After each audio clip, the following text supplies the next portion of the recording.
Hey everybody, Z Garcia here, and today we're taking a look at the roll and write version of Gold West called, appropriately enough, Rolled West.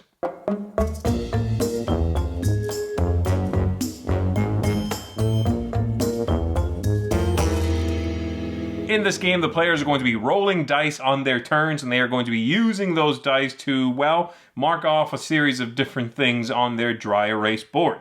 They'll also have the opportunity in between their turns to bank one thing that the other players rolled. You're trying to get the most points, of course. This game is, as I said in the introduction, a smaller version, a roll and write spin-off of Gold West, which I like very much. I think it's an excellent game, a very dry game perhaps, but a thinky and engaging one. What do I think of this one? Well, let's take a look. Each player is going to have their own board, and they're going to be scoring victory points for a few different things on this sheet here at the end of the game. So you're going to score for the boom towns, for the shipping in gold, silver, and copper up here. You are going to score the contracts that you are able to complete, right here, contracts. And then for the claims in the 4 different towns down here. So let me show you how the game works. We're going to be playing over 6 rounds, and at the end of those 6 rounds, whoever has the most points is the winner. So we're going to have this player start. On your turn, when you are the start player, you are going to roll all of the dice. And then you are going to select one and set that one aside, and that's going to represent what town you may affect this round. That one is not going to be a resource. That one just selects the town. So this player is going to take a look here at what they've got, and they are going to select, they're going to select copper. And they'll set copper aside for right now. Now, the other 3 things that they have rolled, they can utilize on their board. And they can even save one. It's the first round. This is the active player. So let's say they don't want to use both of these gold pieces. They're going to save one. They can write a G here, and they'll be able to use that later on by crossing it out and spend it in an upcoming turn. Everybody else, no matter what the start player does, is able to save one of these that they rolled. Again, not the one set aside. That's no longer a resource. And that this player hasn't taken their first turn yet, so they'll do it before the 1. You can save one thing. They're gonna save the silver, let's say. You can save one thing in between turns and one thing on your turn. No matter how many players are at the table, you can only save one thing from one of your turns to the next one. And again, you can spend it by crossing it out later on. So this player is going to, let's change this up here. This player will save that silver, but this player has these 3 to play with, and there's a few things they can do, all right? So I'm going to start here from the bottom. They said copper is the town they are affecting, so if they want to, they could use wood, of which they rolled none, but there's the wood side of the die.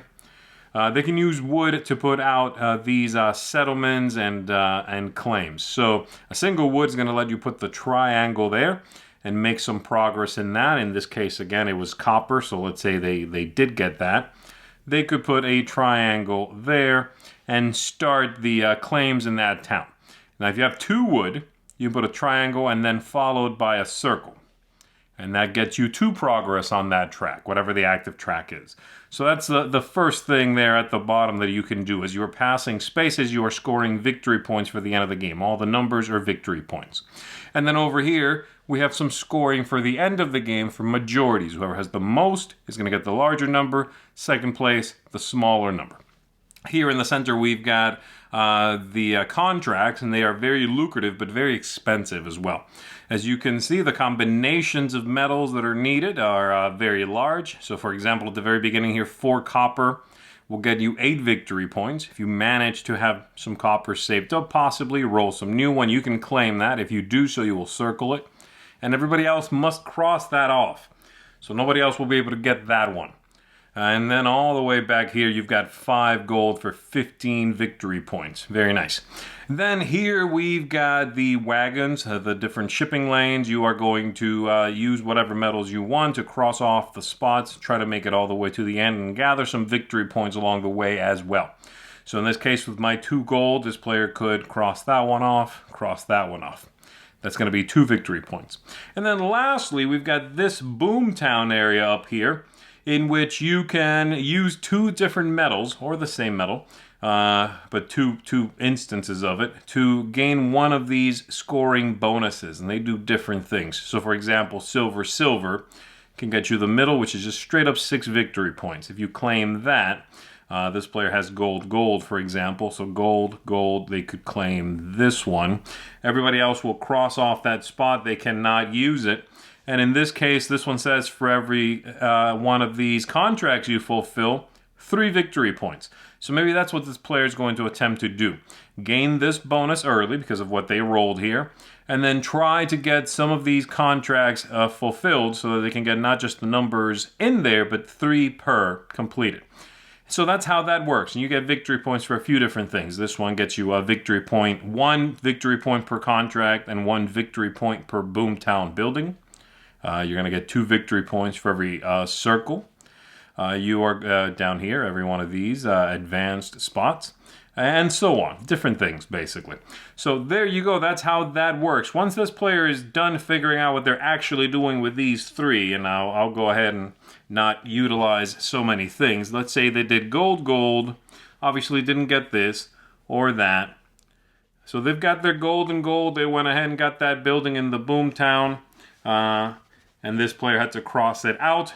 And then with the leftover, I believe it was a silver, they are going to, you know what, they're just going to save that silver. There we go. And now it's the next player's turn. So it's my turn over here. I take the dice, I roll them. I got gold, copper, wood. I am going to select gold, set that aside so that is the type of town I'm visiting. I'm going to use the wood to put my triangle here. Then I am going to use the copper, and the gold is going to get me, what do I want here? Yeah, I'm going to activate this building. I'm going to claim that one there. My opponent has to cross it off. Everybody else has to cross it off. This one's going to give me 3 victory points if I make it to the end of these lanes here. So for every one I complete, I'm going to get another 3 victory points there. And I used everything, so I'm not going to save anything. I've still got that silver there. I could hang on to it if I want to, and I will. Now my opponent, again, every opponent gets to save one of these, whether I used it or not. So they are going to save gold there. And now they roll. They'll roll. They've rolled that, and they want to, like I said, since they took that bonus, they might attempt to be going for these contracts. So they've got a silver in reserve, a gold in reserve. They are going to go with making this the die they set aside. And then, let's see, copper, silver, and silver gets me this one. Copper, silver. Everybody else crosses it off. And then I've used everything, so that's it. They can't save anything. I could. I will save another silver. Right there. And this continues back and forth, like I said, for 6 rounds. At the end of those 6 rounds, you add up all those victory points for the various areas, figure out your bonuses up here, and whoever has the most points is the winner of the game. Hopefully that gives you an idea of how the whole thing flows. It's fairly straightforward concepts here. Let's go back up top and let me tell you what I think of it. So now that you have an idea of how the game works, let me tell you what I think of it. I really like I said, Gold West, and this game, unfortunately, continuously reminds you of that game and continuously lets you down and fails at that comparison. The original game is simply better in every aspect, and in fact, I think the one main mechanism missing in this game was the best part of Gold West. There's also more luck and a bunch of other things in here that I found just to be, a letdown. So let me break it down a little bit more and tell you why I feel that way. So I'm just going to go down the list here. It's a little easier. Thematic ties here. This only works thematically if you're familiar with the original game. Because again, everything in here reminds you of that game. If you don't have that one-to-one comparison, where every time you're playing this, you're thinking, oh yeah, I remember that from the bigger game, then the theme here is just not there. It's not going to be interesting. It's not going to be engaging enough unless you have, again, that comparison. The aesthetics here are okay. I like the dry erase aspect of everything, but the dice are They're printed, screen printed. They are printed off-centered. They are the sort of the central focus of the game, and they are serviceable at best. They're just not that great. Replayability here, I think, suffers quite a bit. The game is very samey. You just pick a thing and do that thing because you like it better than the rest, because the dice allowed you. There's not a lot of... while you can do different things, you're not doing it because you are... and you're not pursuing different avenues and finding replayability in the game because you're choosing to do that. You just sort of go with whatever you rolled and pick a thing other people aren't doing. That's the extent of replayability. You're doing that, I'll do this other thing because I'll get points that way. The game length is strange, and here's how I feel about it. I find that the game is not long enough for the luck to even out over 6 rounds of play, but it's too long for how repetitive every round feels. So you're going to get hosed by just not rolling what you want, just kind of taking whatever you can take. But then also, the game is exactly the same. Every round is just the same. It's just like, hey, look at that, a roll and write that lets me mark off a tick on a piece of paper, on a dry erase board. It's so samey. It's so been there, done that. So, it's a letdown there too. The ease of play is the one thing that I think the game is not bad in. I think it's easy to play. I think the rules are well written. I think the breakdown of how everything works is fine. The iconography takes a couple of minutes to get used to, but you will. So the ease of play is fine. And then lastly, tactics and strategy and luck. It's, again, ultimately, and this is the worst thing that I think a spin-off game can be. And there's a lot of them, right? Whatever the card game, whatever the dice game.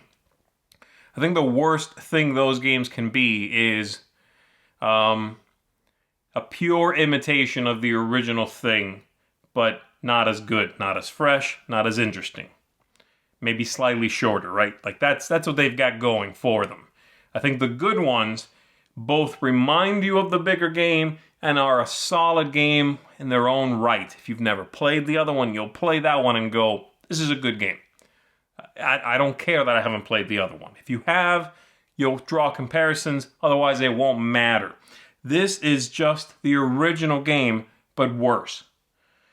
Like I said, I think the main mechanism that's missing here that I found to be probably the most interesting part of in the original game was that when you gathered resources in the original game, you could choose to take them later to sort of have that trickle down if you gave yourself more victory points right now. If you needed them right now, you could set them at the closest spot to you and get no victory points immediately. Or you could say, I'm not going to need this for a while. I'll get this much later in 4 turns. But I get a bunch of points right now. That's clever. That's a decision point that you had there. In this one, that's missing. You're just rolling dice and using whatever came up. That's it. There is no dice mitigation. There is none of that here. You get to bank one thing in between turns. It's just not there. It's not an interesting game. I would never recommend this over Gold West. And that's unfortunate. I think, spin-off games like this need to have something they fill that the original one didn't. This one does not. So there you go. That's what I think of it. I think Gold West is a disappointment, and it will especially be one if you are a fan of the original game. So this is going to get a 3 out of 10 from me. I would say you can safely skip it. But if you are not familiar or haven't played the original game, Gold West, I certainly do recommend it. I think it's a very engaging, simple, kind of old school Euro game that is very engaging and thinky, but moves along at a nice clip. So there you go. That is Gold West. I'm Z Garcia, folks. I'm going to see you on the next one.